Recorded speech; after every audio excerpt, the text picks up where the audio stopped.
How are you doing today, sir?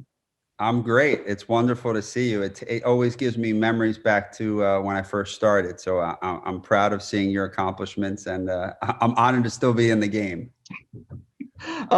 Yes, I'm also happy to still be in the game. During the pandemic, I've been asking everyone the same first two questions, and here we go. What TV series would you love to guest direct? Oh, Sopranos. Got it. Cool. What movie or movies do you think you've seen the most? Specifically, which films? I would say Rocky. I've seen. I mean, Fletch, Rocky, Dog Day Afternoon, A Prophet. I don't know. All I do is watch movies, on and on and on. I don't know. I just watch everything. So.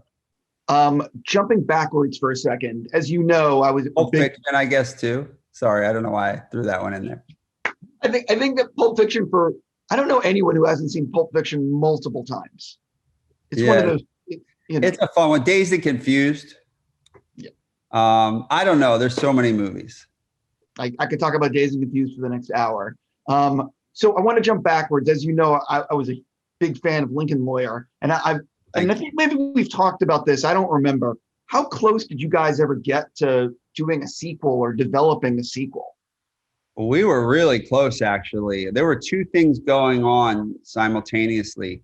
There was a TV show that was going to happen at ABC, and then there was the sequel, which was going to be an amalgamation of two books. And unfortunately, as it goes, due to rights and relationships and a lot of different things, Tom Rosenberg and Gary Lucchese at Lakeshore parted ways with Michael Connelly, and that was sort of the beginning of the end.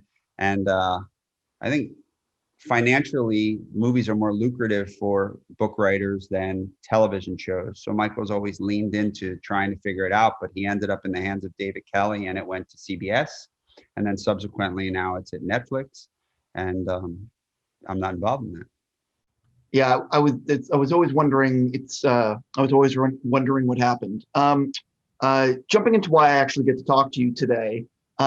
So let's just start with the basics, like a softball right at the beginning. Who killed Tupac?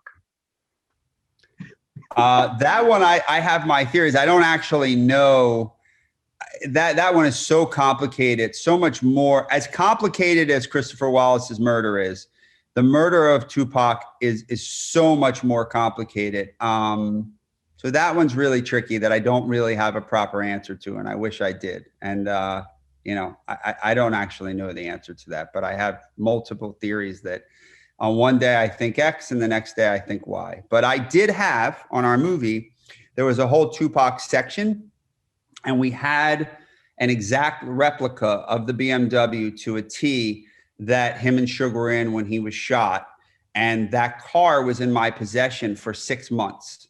So I drove it. And when you see how small the interior of the car is, it's really hard to buy that Suge Knight called a hit on Tupac in the same car he was in. That to me is a for a moment, I believed in that theory just because of all the Christopher Wallace stuff. I'm sure there are levels of plausibility to that theory, but when you actually sit in the car, it's hard to believe. It's also hard to believe when you sit in that car that Suge didn't take any bullets at all. And he lied about it too. So that stuff is so tricky and so deep that I truly, as I stated, I just don't have a proper answer to it. I mean, I could be wrong, but I read that he got fragments or something like. So you're saying that was all part of what I'm referring to as the lie. Right. So you're saying he got hit. He never got hit. That's interesting. He didn't. So he put it in the news. In my understanding, again, I have to look back at this stuff. It's been years, but I'm pretty sure that he had got a bullet across it scathed him or something like that. But to my knowledge of police reports and other things I've seen, I don't think he was hit at all. By the way, some softball. Yeah, exactly. I was messing with you. I was like, oh my God. Yeah, I was just completely messing with you. Well, I do want to talk about the fact that for younger people that are not familiar with the 90s and what happened then, the killing of Christopher and Tupac was the biggest thing for many years at that time. I mean, it shook everything, and it was what everyone talked about. Can you sort of, for people that weren't, paying attention back then, for younger people, can you sort of explain that? To me, it was our JFK in a way. Tupac, for me in particular, had a tremendous impact on me, from his music to the imagery to his poetry to his social and political outreach, and Afeni Shakur, his mother, being a Black Panther, and him being raised with all of the sort of formal political understanding that I think a lot of people were not as educated as Pac. So it took his rap into a different place. Biggie was just such a special lyricist, and these guys were just on like rocket ship trajectories. They were larger than life. I mean, they were beyond being icons. They really were larger than life. So to have both of these young Black men struck down and have lost their lives at such a young age is quite devastating. And it was a shock to the world. These were international, as I'm saying, megastars.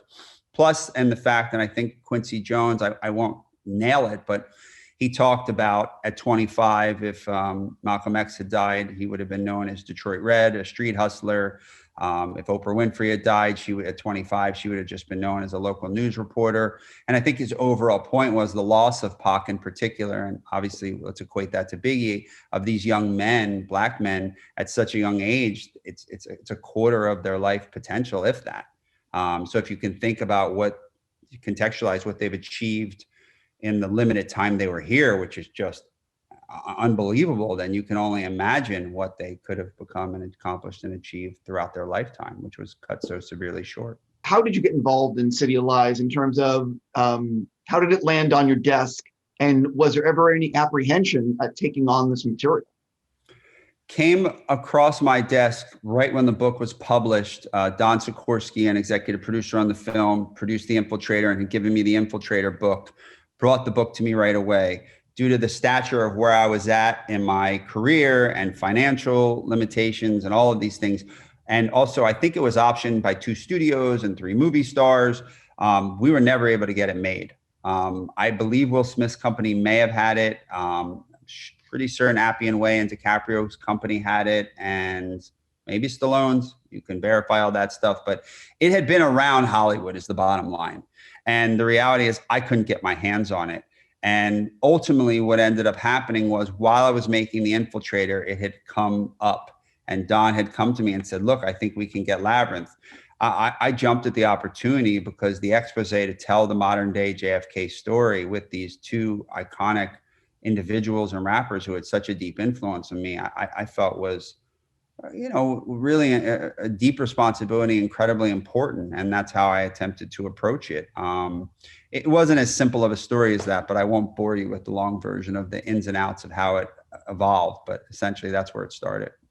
This is one of those, the story that you are taking on with this film is something that has fascinated so many people. And I would imagine that you did an awful lot of research to try to get your head around this entire thing before, filming frame 1. So can you sort of talk about a little bit, maybe what surprised you to learn, or like some of the things you learned, I guess, while researching that you really, I guess, I just butchered the way I said this, but what surprised you during the research process in terms, and what maybe shocked you even?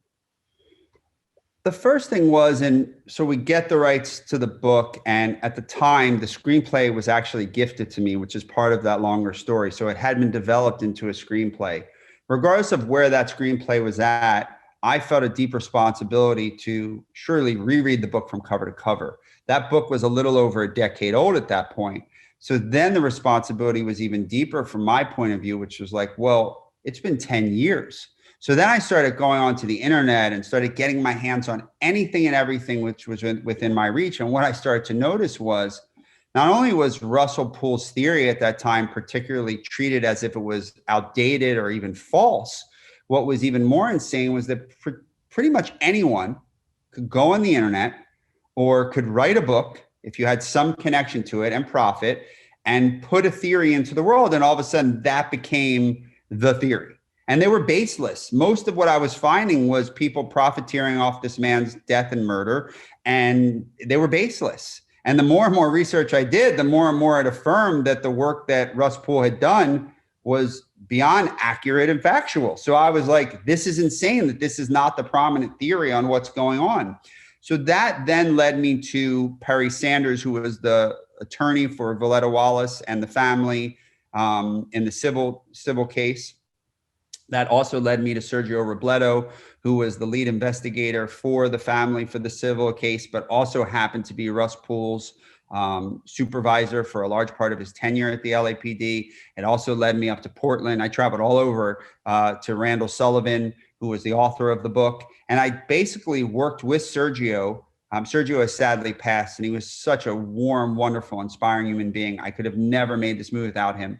I would not speak of this if he hadn't have passed, but he gave me full-blown access to the redacted files, to depositions. I had my hands on everything. So as a result of that, I had a really insider's point of view in my own reinvestigation of the case into, being able to analyze Russ Poole's theory and then go beyond that theory. So it was a pretty extensive journey, to say the least. I never in any movie have I ever dove into had I ever dealt with anything of this magnitude. And, obviously I went back and looked at Oliver Stone's JFK, but I truly did feel that this was a version of, I'm not saying as a film, that's obviously quite a special film. We set out to tell our story and to tell the story, to fight for truth and justice. And that's why I reached out to Miss Wallace and asked her to be a part of the film. I couldn't make the film without her or the Poole family. I wasn't willing to. Talk a little bit about her involvement in this thing. Was she apprehensive at all, or was it an immediate, once she understood that you were being, you were really trying to get to the bottom of this? We didn't know one another at all. Through Sergio Robledo and some other things, I was able to get her number. I cold called her. I was very nervous and anxious because in movie land and in the land of these icons, these people don't feel real to the audience. And what we're dealing with is a real man, which is why I do this in the movie and also in the world, named Christopher Wallace, who was murdered at the hands of the police. And there's a tremendous corruption in the cover-up. So this is a mother I'm calling of a son, has a son who's been murdered. And I that to me, the gravity of that was never lost on me. And that's why I was unwilling to make the film without her blessing. And that's why I also wanted to make it hand in hand with her. But in seeing typical biopics, what typically happens, and this is not a biopic, but you cast actors to portray these larger than life figures. And I didn't want to do that because I didn't feel there was anybody who could capture the charisma of a Biggie or a Pac or do any of that. So I really worked very hard to humanize both of these men. And that's sort of the mother-son, thing that we're creating. So that's why when you're hearing Christopher's voice in the movie, it's a real conversation he had. That's why I embedded his acapellas, which Miss Wallace had gifted me with Wayne Barrow, Biggie's former manager, into the score. That's why all of the media you're seeing is real and truthful. All the pictures are real and truthful. In the one reenactment, so to speak, I did cast the actor that had portrayed Biggie, but I really tried to create for 90% of it this impressionistic feel of what Christopher Wallace felt like, and tried to, in the few shots of his face, try to blur them or keep them at quite a large distance, just to stick with the truth of this human being that we all loved and appreciated, that gave so many gifts to the world, whose life was cut short. And I could have never done that without Wayne Barrow, Biggie's former manager, and Miss Wallace. They made the movie hand in hand with us. And I asked her in person after 9 months of a phone trusted built relationship, I had asked her on the phone and she laughed me off the phone and said, go get Angela Bassett. She played this role. I'm not an actor. But when I said to her and I explained to her that the gravity of having her in the film and how that would humanize Christopher and humanize their plight and her fight for truth and justice, she was on board. And she's really good in the movie, and adds a lot. I guess we should talk a little bit about casting Johnny and Forrest. What's interesting about Johnny is that he tends to play roles where he's under makeup or doing things where you don't actually see his face like that. He strives to do those kind of movies all the time, and this is him. So talk a little bit about getting him in this movie. That was day one for me. I had a list of requirements of what it would take for me to commit to the film. And in the international sales game of getting a movie star and triggering your financing, it's a game. And there's only a small list of actors on that list, and you have to nail one to get your movie financed. I literally was unwilling to make the movie with anyone other than Johnny Depp. It was on my list of this is the only way I'm making the movie. My reasoning for that was the gravity of the story and my concern deeply that in the wrong hands, when I had seen the list of actors that was being suggested, I was very worried of of a boring version of Russ Poole. And I knew in the hands of Johnny that it would be something unique and eccentric and a little bit off-centered. And it's funny because instinctually, when we first started diving into the character building, he wanted to play him with a bit of a high-functioning, point of view. We worked to sort of shed that down, but there's bits and pieces of it that Johnny brought to the role. But I really felt in my heart, going back to Donnie Brasco and exactly what you were saying, Johnny's done this prosthetic work and all this other stuff, and it's brilliant and it's amazing, but I wanted to get him back to the antithesis of that. So in a typical first meeting with an actor, if you're trying to secure the actor, it's about, if you're lucky, an hour and a half. My first meeting with Johnny was about 9.5 hours.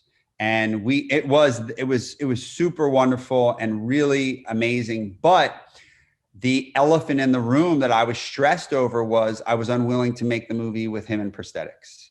So I did bring that up in the meeting, and I got him at the end of the meeting to say maybe, because we were shuttling between 2015 and the past years earlier. His idea was to use the prosthetics in a way that he could do that. And I wanted to go for raw, 70s type filmmaking and really honest and truthful and strip Johnny down in a really human way. And that was very much in the DNA of my goal with him. So I was able to get the maybe from him. But one of the things that I had to say to him was look, I think you're brilliant in Black Mass, but the prosthetics with the eyes were really distracting for me. And it took me out, and I thought took away from your performance. And it took I was afraid to say that to him, but I was losing the battle of the prosthetics argument. So I had to pull out the card. And his response to me, which was classic, was, I wouldn't know, I don't watch my movies.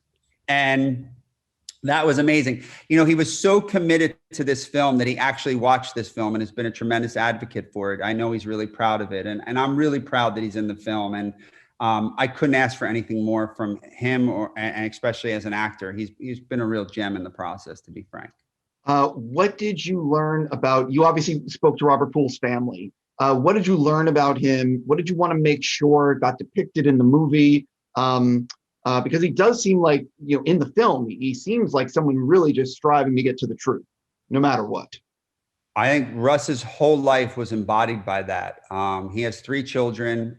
In the script that was originally given to me, it was amalgamated into one.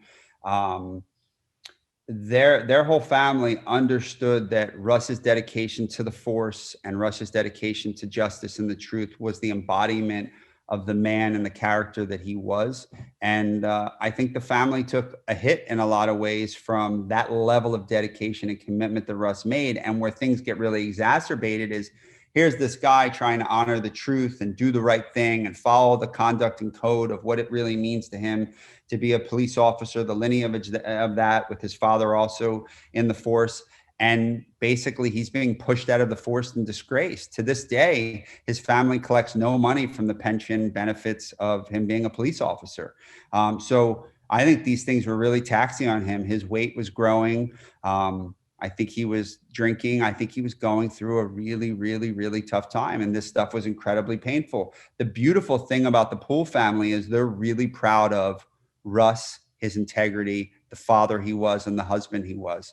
And they're really honored to have the movie be made. This was something that Russ wanted. I was supposed to meet him 2 weeks when he passed away. It was our date to meet was 2 weeks after his passing, sadly. So we never actually got to meet. And obviously, as you could see, the gravity of all these things was gigantic. And I had a deep responsibility to the Poole family and the Wallace family. So when the film was made and then subsequently not coming out, I was relentless in my fight to do everything I could in my power and ability to get the movie out because I gave them my word. Yeah, that's another thing. What's it been like waiting to get this thing, so people can actually see it? I wouldn't wish it on anyone who's a filmmaker because you don't make movies to then have no one see them. I remember we were having conversations about potentially bringing Johnny and doing something at the ArcLight. And to me, that would have been such a wonderful honor and opportunity to share the movie with the beginning stages of the world. And, not only are we in a world of COVID and a pandemic, but this movie, it's been, in theory, cursed from day one. I mean, we've just been riddled with insane problems. I've had threats and warnings and crazy people calling me and people from the streets and people from the LAPD. And we had a bankruptcy. We had one distributor who I thought, we had a perfect marriage with Open Road and Tom Ortenberg being a wonderful distributor of Gravitas and Spotlight before us. And he was bullish on the finished film and all of these kind of things. And there was going to be more time to work on it. It was just an ideal situation to have that go under and then end up with Global Road and be treated like the third stepchild and all their nonsense that was going on. And Donald Tang's commitment to raise 400 million and raise zero. And then they go bankrupt. And then we're not in the bankruptcy, but we're a party to it legally. So we're trapped, but we're not actually in the bankruptcy. So then when Raven buys everything out, we're still stuck and we're the only movie that's stuck. And I'm dealing with an Israeli bank that shut down their whole finance division. And I mean, it has been insane beyond imagination, but I just kept sticking with it to the best of my abilities because I believe that, I think what's different for me about this film, whether people like it or hate it, as with any film, I can't control. But what I felt was important was the messaging of the film.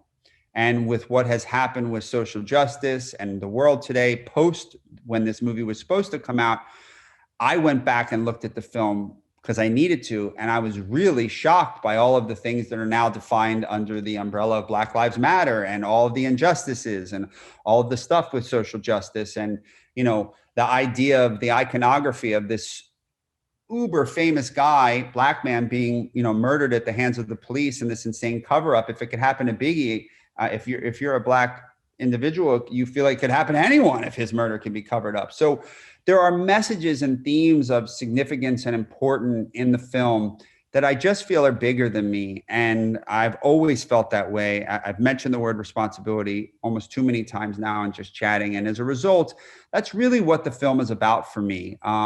This was a really arduous film in the production process, the way it was handed to me. And I'm very, very proud of it, very proud of all of the individuals who worked on it. But at the end of the day, it's also a very polarizing film, depending on where you are at politically. There's a card at the end of the movie about 50% of African-American murders going unsolved. Those were huge fights with distributors to keep that card in. I mean, those were political battles beyond anything you could ever imagine just to keep a card in like that. And that's a factual card that was researched and substantiated. So, this has been a unique movie. And hopefully going to really demarcate for me a change in trajectory of what I'm going to be doing in my career. Yeah, I rewatched the film yesterday after having seen it, maybe 2-3 years ago? Yeah.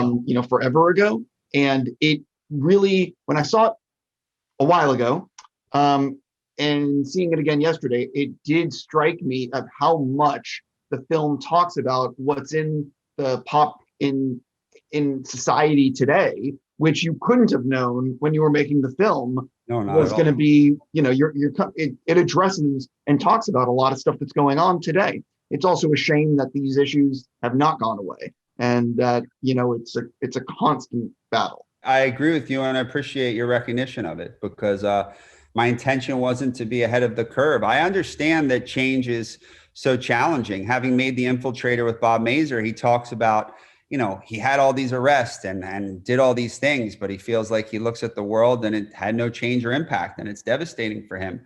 And that's a hard thing because you dedicate your life to something hoping that there would be some change and or impact. And the reality of this is, I obviously have no indication of any impact or change that this will or won't have, but I am always trying to be positive and hopeful. And I am very much honored to stand side by side with Miss Wallace in her fight for truth and justice. And maybe this is the start of that. This has blown open major doors to a podcast, to a sequel book for Randall Sullivan, to Phil Carson of the FBI speaking out, to potentially a documentary. I mean, this has opened a lot of doors to potentially maybe a refiling of the civil case. We'll see. Yeah, it's interesting because, just to be clear, the film talks about how David Mack and Kevin Gaines and others who were in the LAPD moonlighting for death row, and the sort of, the way that they were intertwined, and it is interesting that, it's been, 24 years or 20 years. Yeah, 24 years. And, there's still so much that the LAPD will not talk about. And you just have to wonder, at what point will they just come out and say, you know what I mean? Like, where more information is not going to be redacted, and they'll be willing to acknowledge that maybe they had some officers that shouldn't have been officers. Yeah, I think that's the right thing to do. And it would give a lot of closure to a lot of people. But, this is, as I was warned from many people early on and a few people inside the LAPD, they said, Brad, you really don't understand how much bigger than you this is and how big, and, it goes to the top. That's what they said. And I'm still making the movie. So. Well, yeah. The other thing, though, is, and just being honest, I remember working at a movie theater when I was in high school, and there were many police officers in that town that would work overtime at the theater. Like, that's how they made money. Yeah.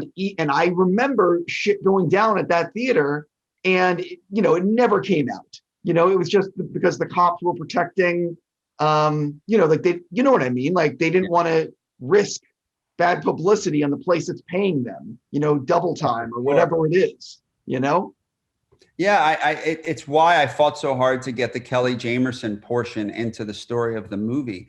I mean, that's really the first time on record that there were off-duty LAPD officers, working for death row associated with the police at an event where a man was blatantly murdered in front of them. And it was on record, and then later all redacted. I mean, that was just super important to me to take this hard-hitting approach to, the facts of the case. You're trying to tell a very real and authentic story, but you're also making a movie. So can you sort of talk about towing that line between fact and fiction, and where you are willing to embellish and where you felt this has to be as honest as possible? It was a really, really challenging thing. I didn't really embellish on anything other than things that I thought creatively were, like, for example, when I got the script, Jack Jackson was some amalgamation, I guess, or version or incarnation, I should say, of Randall Sullivan. But, at this point, he was African-American, and I worked very tirelessly with Forest, because I'm not a Black man, haven't walked in those shoes, to try to represent and create that character in a way that was very honest and real. There's an issue with a particular piece of evidence regarding the car that, Jack Jackson brings in. I had to move the timeline on that, but it is an actual piece of evidence. So it was more about the amalgam. All the stuff with Rafa Perez was there, but the way we had Russ Poole and him connect was different. So I actually did the director's commentary on purpose with Randall Sullivan, because I wanted him to substantiate and not be fearful of saying, like, this didn't happen this way, it actually happened this way. And I was very much okay with that, because when you listen to, not expecting you to, but if someone listens to the director's commentary with Randall, you'll see that we're like right on the line with things. If we're changing it, I was really careful about these things. And obviously, this stuff was tricky. Also, when I inherited the movie, the children were amalgamated into one child versus the three. I mean, there was just a lot of little things, but, I made the choice to honor and live with many of the decisions Christian Contreras made, but in the same breath, really focused on what I thought would craft the movie from script to screen. I felt like it was a great read, but it didn't feel like when I first got it a movie. So I had to figure out how to make it a movie. And, that was a real challenge. Yeah, I don't think people are going to object to him having one kid in the movie versus three. Yeah, I think that's not as important as depicting or getting. You know what I mean? Yeah. No.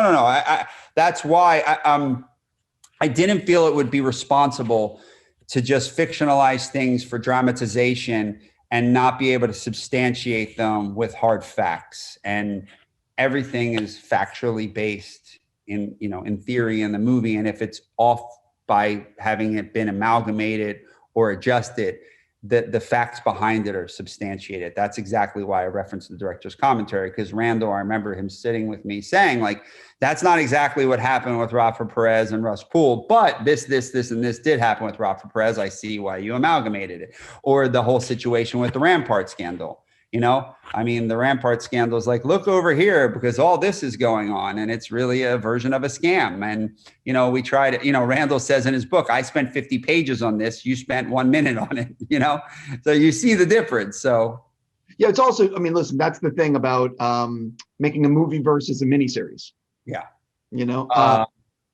This is a movie that I'm sure, could have benefited from a different medium in certain ways. It was obviously much more unruly and bigger than I would have ever imagined when I stepped into it. But I purposefully chose the titans of Depp and Whitaker as vessels to carry the message. I felt there was no better way to marry commerce and art and the marriage of marketing and the significance in it in the distribution of a movie than to get these two heavyweights to carry the message. It was a very conscious choice. Yeah. Also, there's so much that I'm sure went on at Death Row Records that has never come out, so much. And, that's a whole thing on its own. I mean, if they ever had the unedited, I mean, I can't even imagine, Did you talk a little bit about, obviously you didn't make this for some crazy budget, but did you have a much longer cut? I mean, what was your director's cut versus the final release? It was probably about 45 minutes to an hour longer, probably. I mean, oh, wow. Maybe 45 minutes, I would think 35, 45 minutes. I mean, there was a version early on that was an hour, but I whittled it down and whittled it down. It's a movie that's a super slow burn. It's also odd for me how it really impacts people. Some people are like super invested in the relationship and the family and are really moved at the end of the movie. Other people don't care. It's very polarizing in that regard, I've found. It's you can see it in the reviews. It's like, I mean, I do think, Johnny's been dealing with some personal stuff that I think unfortunately has had an impact on perception of the film, unfortunately, as well, which, I don't think it should. We're dealing with the murder at the hands of the police of one of the most prominent Black men ever. I don't think anybody's personal life is going to usurp that. So dealing with that, in my opinion, is inconsequential and ridiculous to deal with anything regarding Johnny's personal life, regarding the seriousness of the subject matter. My feeling overall is, I recognize that in testing the movie and working with Open Road and the movie they were looking to release, that there was just a responsibility for such a slow burn movie to whittle it down to as short as possible, because even then it feels longer than it is in certain ways, which it moves at times and it doesn't. And, we leaned into the information. It was just a conscious choice of the film we were trying to make and what I was trying to do. What were like the last scene or scenes that you took out of the film? Like, what was the stuff that was like right at the end? You're like, fuck, I don't know if I can lose this scene. For me, it was a few things. Number one, we had real problems with Jack Jackson's character and the way the audience perceived him.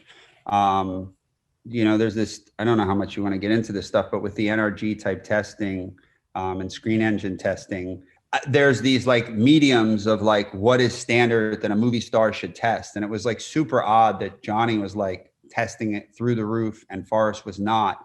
And I looked at it, what I had to choose to do, which was really cutthroat and challenging, was I looked at it like Jaws.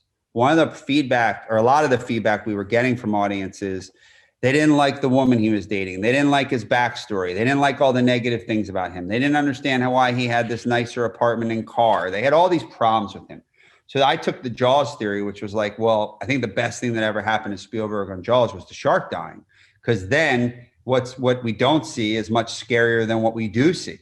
So he really made that work in the end. And that was the approach I really had to take with Jack Jackson, which was like to cut out his backstory so that when you meet him, you just put your own feelings and thoughts of who he is on the character. And his testing went up like 20% and he started testing fairly high. And that was like, got, Open Road really excited. And that was the movie we had to make. But that was hard for me.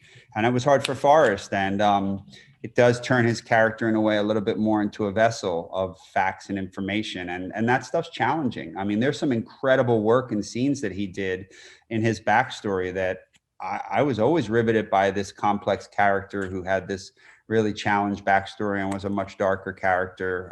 We had scenes in the strip club with the relationship with this particular stripper who he was talking to about with the case, and a big fight they have and some wonderful stuff. But you know how movies go.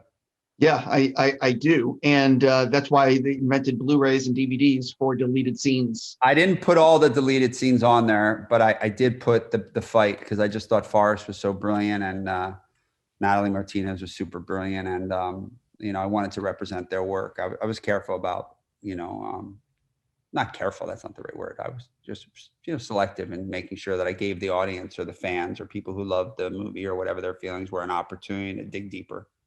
Yeah, I can actually understand. Obviously, I have not seen those scenes, but I can actually understand how the audience is almost sort of, I don't want to say Forrest character, but the audience is following Forrest into this world to research. And I can understand a little bit where if you're spending 20 minutes on him dealing with his backstory and like more on him, that it might take you're almost like wanting to get back to, okay, tell me more about. It's not delineated in that way. It's very interwoven. So like I said, his backstory with the particular woman at the club, they were talking about all the Biggie stuff. There's one scene which is like overflow of stuff, but it really was less about that. It was just about, it really is as simple as this Jaws analogy from the perspective of, if you show who he was and is, then you have an opinion on that. If you don't, you make your own opinion, and allowing people to make their own opinion, it simplified the matter. I also had a scene where he went and found Dayton Cali, who plays, Poole supervisor. And you show how he figured out how he found Russ Poole at a church. So there was like background in him digging. And, when I got into the story, like the movie really begins when him and Johnny go head to head, and Johnny says, okay, let me tell you a story. And we go to, Biggie's, murder. That's really where the movie begins. That's at about, 10 to 12 minutes. So the reality of that is like, I had to get there in the cut as fast as possible. And so showing how he found Russ Poole, I even have like a little investigative thing where he's in Russ's building talking to the janitor. And it just wasn't helping the drive of the narrative and the story. We needed to get to the heart of it and get moving. Very similar to like the movie needs to get to David Mack as soon as possible, because once you get to Mack, it's moving. There were real challenges in these things that we had to balance. I don't remember if the version I saw a few years ago, if the beginning was exactly what I saw yesterday. Did you change anything? I took, actually, your thoughts were very impactful to me. And I made some adjustments to the beginning. There were more things, truthfully, that I wanted to do to the film that due to time and money and certain things, when Saban and Lionsgate acquired the movie, I was unfortunately not given the opportunity to do that I thought would have really completed the circle for me. But actually, I have the utmost respect for you, Stephen. To be frank, it always lived with me what you had said. So I made some changes in the beginning there to address some of the thoughts we had discussed, actually. Yeah, because the beginning felt different to me yesterday. I'll be honest. I saw it, as you know. I might have seen it 3 years ago now. Yeah, I think you saw 3.5. Yeah, it's hard. It's, as you may know, I watch a lot of movies. I know. Did the beginning play better for you this time? Yes, it did. And I think that it did, because I think that if I remember correctly, the version I originally saw, I was trying to connect. How does this all connect? Yes. You know what I mean? Mm-hmm. And how is it all going to go together? And I could be wrong about this, but like, was the VO of Johnny at the beginning of the movie saying, was that like a little bit different where he's saying like I didn't realize for 8 days, or this was. Yeah, there's some adjustments there. There's some adjustments in the editing. There's some adjustments in the opening documentary. There's some adjustments with that stuff collectively. But again, I got to be truthful. There were some big moves I wanted to do to this thing that I didn't get a crack at. But this is the political baseball of filmmaking, and that's okay, you know? Well, it's also, listen, you being blunt, I mean, you were also dealt a very difficult pitch when you have so many different people that are owners or were owners of this film, and it constantly moving. And ultimately, you know what I mean? Now you're with a company that obviously wants to, the good news is it's going into the marketplace. Yeah, I'm happy to put this one behind me. I got to be honest. I'm going to sleep better at night with this movie out in the world than behind me. It's the right thing for me, but it's the right thing for the world. We fought for the truth and the integrity of the messaging, and I'm proud of that. It's not by my standards a perfect film, and I don't. It really should have no bearing on whether you see it or don't see it, to be frank, because people have enjoyed other films I've made, and I don't think they're perfect films. So at the end of the day, we live and we learn. I'm actually super excited from a personal perspective because I think my best work is actually ahead of me, and I got paid to learn. So I'm in my prime and I'm ready to have my Michael Jordan years. I think that the film does a very good job at pulling the curtain back on what probably happened with, Christopher Wallace. Mm-hmm. And obviously we're never going to exactly know what happened, but this, no one is, it shines a light on what might have actually happened, and it paints a very descriptive portrait, and doesn't, you know what I mean? It gets in there. That was our goal, to just get in there as deep as we could and get the information out and let people make their own choices and opinions and belief. And if people want to fight for justice, and again, it's bigger than Christopher. We look at what's going on in the world today with the trial and all these different things that are happening. And, we can't stand for less. We have to stand for something. And this represents that. My last thing for you, obviously I'm a fan of your work, as you know. What have you been writing, working on, developing? I've got some really super cool stuff to me that one thing in particular I've worked on for a decade, which has come to completion, which is my baby. Another thing that I wrote over the last 2 years. And I haven't shared this with anyone, but I will tell you, and only you. I've been writing to write and direct the Pistol Pete Maravich story. Really? Yeah, I have not told that to a soul, but I have so much love and affection for you. You are the first person to know this. Mm-hmm. That is it. Do you have the rights? Like it's Steve Nash is a producer, and Peter Lawson. And Steve's obviously working in conjunction with the NBA. Obviously, he's the coach of Brooklyn right now. And a wonderful group of people. And I feel really honored. I wrote my 6th grade heroes paper on Pistol Pete. And I think this is not, for many who just hear it, think it's a basketball story. But it's a story of generational trauma and psychology and some really fascinating things. So, I usually take that answer and I just politely say I'm working on things and don't share. But I really appreciate the support you've given me through my career, and I meant what I said. I'm very honored to be still standing, and I'm really honored to chat with you. When my publicist and I talked about it, I said, "Oh my God, I'd love to talk to Steve. I just think he's a gem." And it's your cinephile nature, your love of movies, your integrity. How you approach your craft is so important to filmmakers like myself. And, it's like anything in life. If you do it more and more, you learn and you get better. They don't teach you when you're learning film about all the politics or in making movies and the challenges that go into final products when they go out into the theater. My name is synonymous with certain work, but I'm really excited for what the future has ahead. And this is one of those things. And that's why I shared. I appreciate that. Yeah, the thing that's so funny that I think that it would be so important for everyone that writes about movies or TV and it's never going to happen because of the logistics, but it would be great if everyone could just spend one day on a movie set or one day on a TV set to see actually how these things are made. Sure. And the problems that come up, and like, you know, you as a filmmaker, you might have planned for 6 months for this one day of filming, and all of a sudden the location is cut down to 2 hours. I got stories, man. My stories have stories. I'm telling on this one and all of them. I got a great book or documentary or something in my future.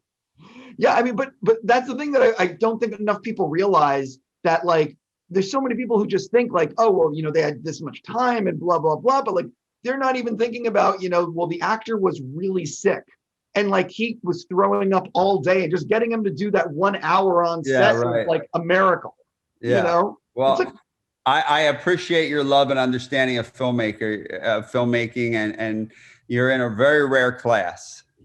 I say thank you. Listen, I'll leave you alone about Pistol Pete, but fuck, I had more questions. I don't want to drill. I'll just say. Yeah, we'll leave it at that for now. That'd be cool. Yeah, no, but that's something that could be very cool. Let me ask you though, is it a movie or is it a series? It's a movie. Okay. I'll leave it there. All right, perfect. There's that. No, man, look, I'm very happy this movie's finally coming out for you. I wish you nothing but the best. And I hope you're making another movie again very soon. Me too. So from your mouth.